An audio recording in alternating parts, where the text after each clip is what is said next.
Hello, welcome back to my channel. Happy New Year. If you're watching this video on the day it goes live, it is 2024, but I couldn't resist keeping the Christmas tree in the back of this video. But I just wanted to make a fun video to kick off the new year with the 10 things, or 10 things, not the 10 things, 10 things in general that I am looking forward to in 2024. Number one should probably surprise absolutely nobody, but I have a daughter who, as of the day this video goes live, is 4 months old. And I am obviously very much looking forward to watching her grow up this year and all of the firsts that will come from 4 months to 16 months. Her first solid food, her first steps, her first trip. Like, there's just so many, her first birthday. I can't believe I forgot that one. There's just so many firsts that happen in this time frame, and I am just so excited for all of those and to experience all of those with her, experience things that I've done again and again, but through her eyes. Like, this Christmas is really special because it is her first Christmas, but I feel like next Christmas is going to be just an extra level of excitement and special. And so that is definitely the top thing on my list this year in terms of looking forward to, are all of the things that I get to experience with her, that I get to watch her learn and grow and develop and do for the first time. Number two is kind of related to this, but different enough that I wanted it to be in its own category. And that is having our daughter meet more friends and family in our lives for the first time. We live in Chicago, and obviously, like, our grandparents have flown in to meet her, and then all of our family and friends that live here have been able to meet her, but we have a lot of family and friends that live in different states that have not had a chance to meet our daughter yet, and I am hoping that 2024 brings a lot of those interactions for the first time. Some of our best friends that live in New York had a son just a month before her, so also meeting him, I don't have that on this list, but that is meeting him for the first time is on for sure my list of things that I'm looking forward to. Wow, I'm already tearing up. We are on number 2, Laken. But even some of our siblings and extended family that haven't been able to meet our daughter yet, like having those moments, I am very much looking forward to those interactions in 24 because I know how awesome and special all of those were this year for all of the people that have met her, that I just can't wait for the next layer of it, the next level, and all of the other people that get to meet her and see her meet them and have her meet some of our favorite people. And I'm just so excited about that one. Number 3 on our list is that we have 4 weddings on the calendar for 2024. Oh, that's fun. 4 and 24. Not as many as we've had in the past. I think our peak was 7 in one year, which was absolute bananas. And then last year, or this year that I'm filming, but in 23, we actually only had 1, which was kind of mind-blowing and kind of worked out really well given the timing of our lives. But in 24, we are kind of picking back up again.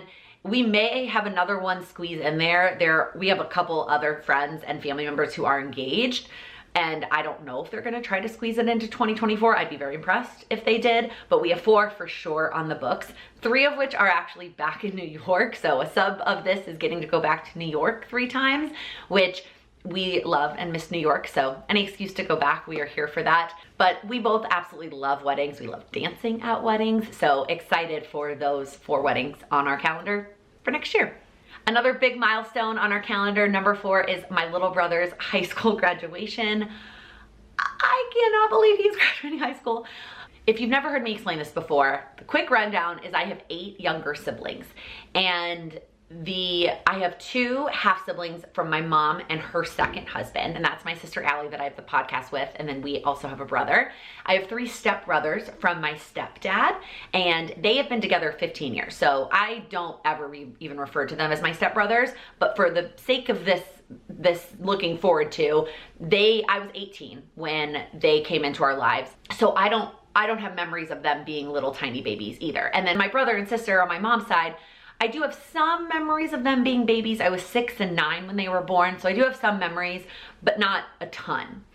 My little brother on my dad's side, so then my dad and my stepmom have 3 boys, and the oldest on that side, I was 14 when he was born, and so I have lots of memories as him as a little tiny baby, and then even as a toddler. Once I was in college, I was down there all the time visiting him, and like, he was my baby. Like, he was my little guy, and the fact that he's 18 and graduating high school, that is mind-blowing to me. So I am very excited about that. I am so proud of him And wow, I can't believe how much I'm tearing up in this video. All right, we're just gonna keep chugging. Number 5 is my husband's work trip. So my husband, Sam, works for himself. He's a financial advisor, financial planner. He's gonna yell at me for not differentiating. I know there's a difference and I can never remember, but he's a certified financial planner. So he's a financial planner. Anyways, he runs his practice through New York Life Insurance, and they have an incentive trip every year. There's actually 3 tiers for the incentive trip, and he's hit it every year that he's worked there. And we have gone to some fun places, and then obviously we had a couple of years where we didn't have trips because everything was shut down. And then I did get to go on one again in 2022. We went to Austin, and that was super fun. But then I did not get to go on the trip in 23 because it was way too close to the end of my pregnancy and I didn't feel safe traveling. So he went by himself, and I was very sad that I did not get to go to, he was in DC. So this year, I am not only looking forward to being able to go on the trip again, because it is absolutely a blast. Like, they do such a great job. It is so well thought out, and I just have a great time every year. But the location is actually up in the air this year because he might hit the 2nd tier. Like I mentioned, there's 3 tiers, and he's always hit the 1st tier, and that has always been like, I could put that on my calendar. I know exactly when and where we're going, like tier 1. And last year he was pretty close to tier 2. And had we not had a baby in, like, so it is a, it's not a calendar year, it's June, like July 1st to June 30th of the following year. If we had not had a baby in that year, he would for sure hit the tier 2. But between paternity leave and cutting back on work hours with a little one, like it's a maybe, which is both like, I can't plan it, but also exciting. So I'm very much looking forward to that trip, even though the dates and the location are very much TBD, and it could be until like May or June that we find out, and the trip is like August/September. So number 6 on my list is being able to explore Chicago while not being pregnant. We moved here in March, and I feel like I have not been able to enjoy the restaurant scene. I have not been able to enjoy walking around as much because I went from being pregnant and like nauseous and miserable to large and very uncomfortable to having a newborn to like now it's cold. I just feel like there's always been something that has kind of limited us from really being able to explore the city that we live in now. And obviously we've visited here a bunch, but it's just not the same as actually living here. So I'm really looking forward to exploring the city as a family, and maybe that needs to be one of my quarterly goals. If you watch my goals videos that went up last week, I have 4 like overarching goals for the year, and one of them is family fun and memories, and like exploring Chicago could be a really great Q2 or Q3 goal for that overarching annual goal. Number 7 is to grow mom friendships.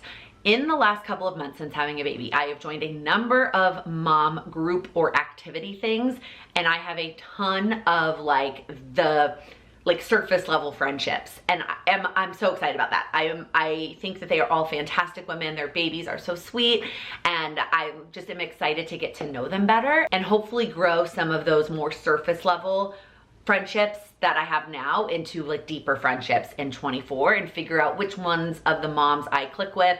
Like I have one group that was 14 moms, so 13 other moms in my new moms group. And then my music class, there were 2 moms that I really clicked with that I exchanged information with. And then I have the moms I met on Facebook. I talked about all these different things in a various vlog during Vlogmas, but I have these 4 other moms that I met on Facebook that all live in our neighborhood with little girls. So what is that? Almost like 20 moms.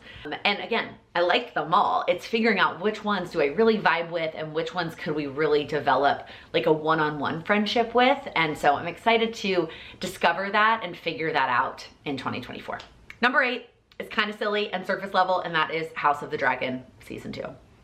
I am so excited. I don't feel like I have anything else to say about that. If you're a Game of Thrones fan, if you're a House of the Dragon fan, you know. Number 9 is back on the like deep sappy lane, but vague, and that is just figuring out who I am as a mom. I get asked a lot, both from you on Instagram or in real life, like what surprised you the most about being a mom?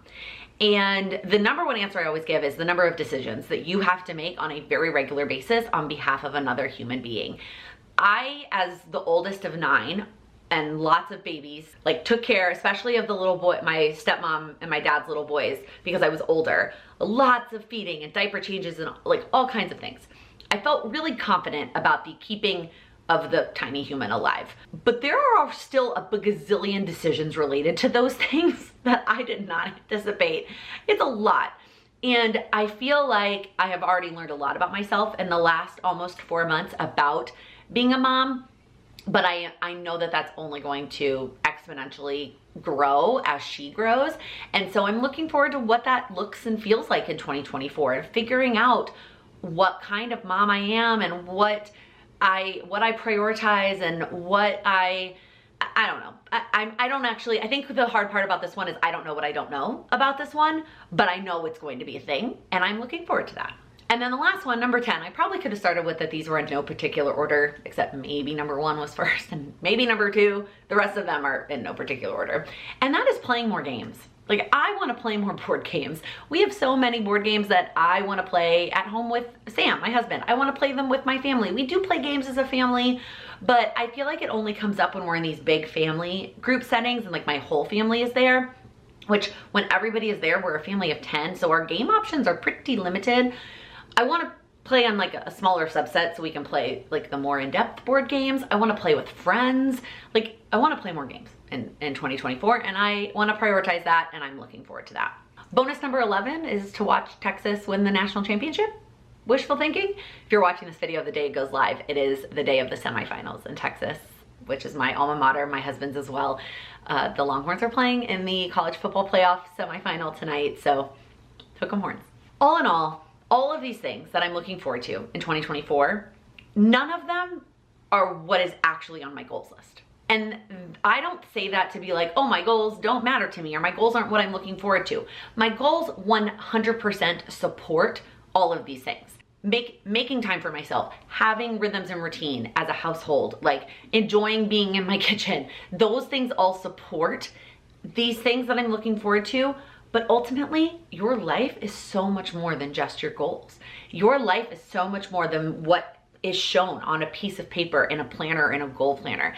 And that is one thing I remind the community of every single month when we do our monthly goal setting session, is that your life is so much more than your goals. And I think sometimes we just need that reminder because it can be hard and we can get caught up in like, oh, well, my goals need to be all of these things and that can be the only thing I spend my time on. And that's not even close to the truth. All of the things I talked about are things I'm going to spend my time doing in 24 that have nothing to do with the goals on my goals list. So I just thought this would be a fun video to kick off the new year. If you are looking for some support as it relates to your goals in supporting the things that you're looking forward to, come join the Goals with Laken community. There is a bonus going up this month to focus on helping you break down your goals, a video with some handouts for the goals that you're still struggling to break down as we kick off the new year.